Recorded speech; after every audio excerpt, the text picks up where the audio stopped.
कोल्हापूर जिल्ह्यात पावसाचा जोर आजही कायम दिसतोय।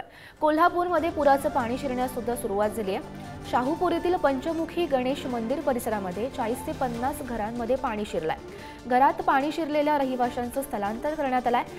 सोबतच पंचगंगा नदीची पाणी पातळी सुद्धा 44.4 फुटांवर येऊन पोहोचल्याचं सध्या समजतंय।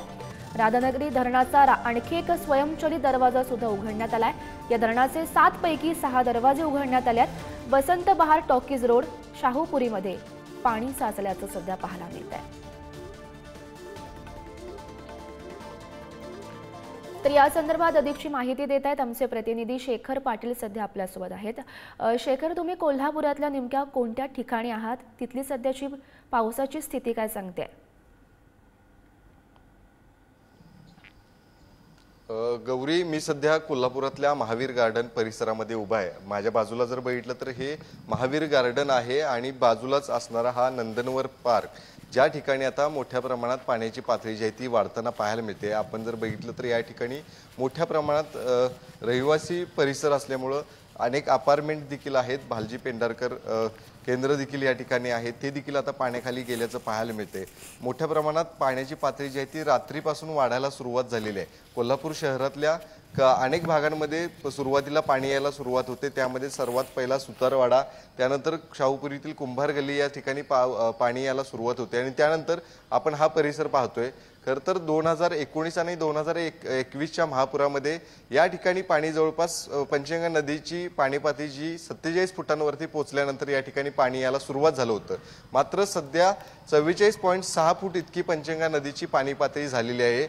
मात्र तरी देखील या परिसरामध्ये पाणी जे आहे ते आल्याचं पाहायला मिळते। जवळपास 2 फूट पाणी पातळी ज्यावेळी कमी असताना देखील खरं तर या ठिकाणी पाणी जे इथं आल्याचं नागरिक सांगतायत। स्वतः इथं काही नागरिक देखील आहेत, गौरी, त्यांच्याशी बातचीत करूया। किती वाजल्यापासून रात्री पाणी यायला सुरुवात? आम्ही रात्री 11 वाजता जेव्हा बघितलं तेव्हा या रोडला पाणी अजिबात नव्हतं।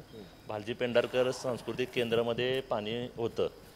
जवळजवळ कालपासून तिथं सकाळपासून पाणी आहे, परंतु आज रात्री 12 वाजल्यानंतर थोडंसं बाहेर आलं आणि जेव्हा आम्ही रात्री 12:30 वाजता वगैरे बघितलं तरी पण एवढं काही पाणी वाढलं नव्हतं।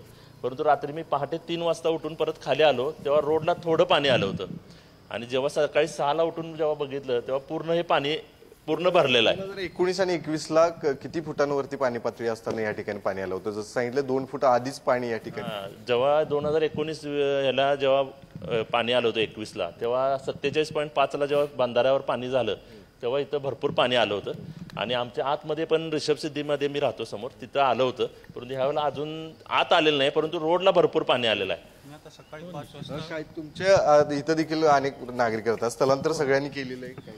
मला वाटते 90% लोकांनी स्थलांतर केलेलं आहे। जे काय राहतील ते आज बघून आज बाहेर पडतील, सर्वजण ह्या एरियातले बाहेर पडतील निश्चितच, कारण त्यांना गरज आहे बाहेर पडण्याची आणि आज पावसाचं वातावरण पण आहेच।